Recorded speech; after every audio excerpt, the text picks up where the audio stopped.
웰빙 라이프.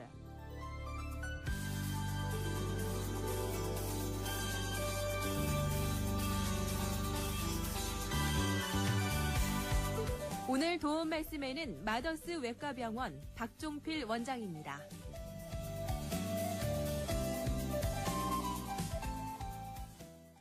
최근 식생활의 서구화와 독신 여성의 증가, 그리고 정기건강검진 등으로 유방암 진단이 크게 늘어 있습니다.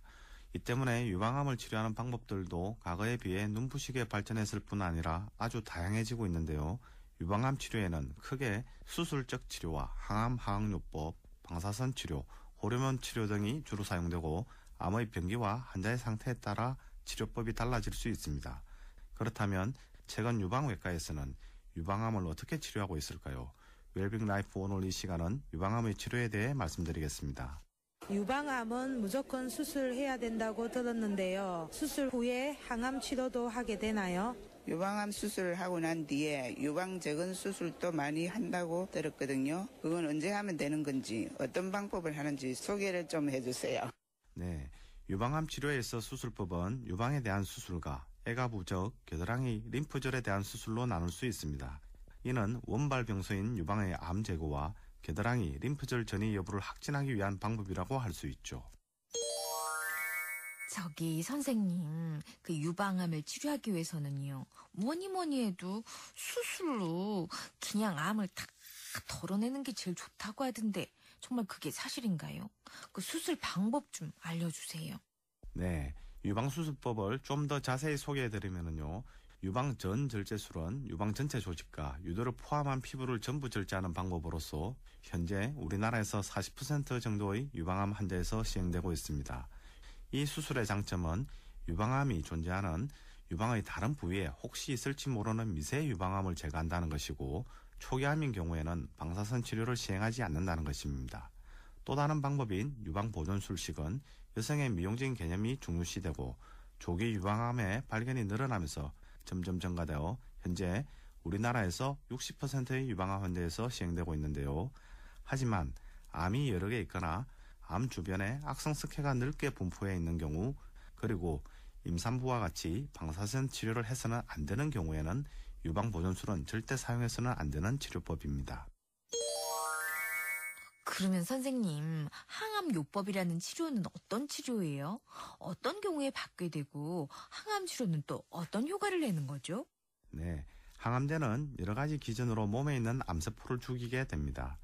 예전 수술만 시행했을 때 유방암 환자의 생존율은 지금보다 훨씬 낮았습니다.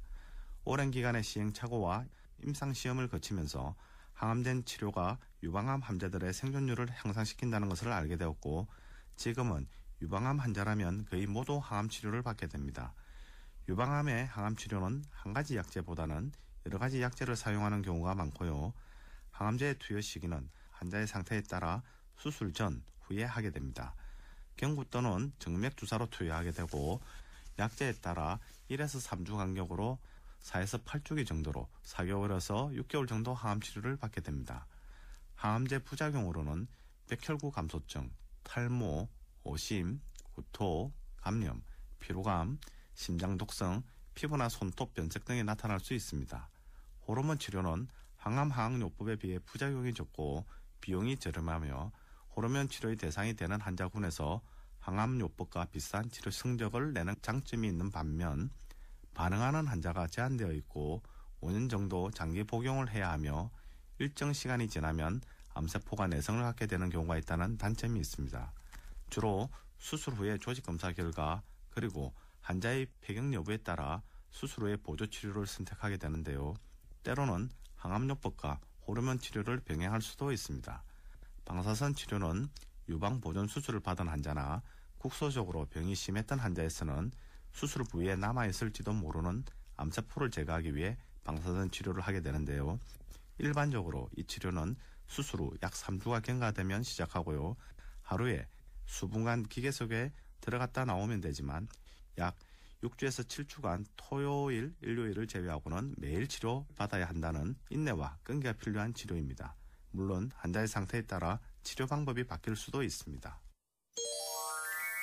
근데요, 선생님, 유방암에 걸려서 가슴을 다 다 덜어내고 나면 여자들은 진짜 사는 게 허망하거든요. 그래서 요즘은 재건 수술도 많이 한다고 하던데 유방 재건 수술은 어떻게 하는 거예요? 확실하게 가슴을 다시 만들 수 있나요? 네, 유방을 재건하는 가장 초기의 방법으로는 반대편 유방, 복부 또는 튜브용 혈관 전달체를 이용하여 조직을 이동하는 방법들이 사용되었습니다. 하지만 이 방법은 조직 결선을 채우기에는 충분하지 않았습니다. 그러던 중 1963년부터 실리콘 삽입물이 보통 지연 재건술용으로 사용되다가 1971년부터 유방 전문 의사들에 의해 전흉 부위 피부 아래 피하청에 직접 실리콘 보형물을 삽입한 이후로 점차 선호되고 있는데요. 초기의 재건술은 단순히 옷을 입을 때 자유로워질 수 있을 만큼의 목표였지만 현재는 정상인 반대편 유방과 비교하여 위치, 모양 및 부피에 이르기까지 아주 유사하게 재건할 수 있습니다. 재건술의 방법으로는 인공 보형물을 이용한 방법과 자기 조직을 이용하는 방법으로 나눌 수 있는데요. 자가 조직을 이용하는 방법 중 강백은 피판을 이용한 재건술은 행복직근 피판을 이용한 재건술에 비해 수술 시간이 짧고 합병증이 적으며 수술 상처가 적다는 장점이 있습니다.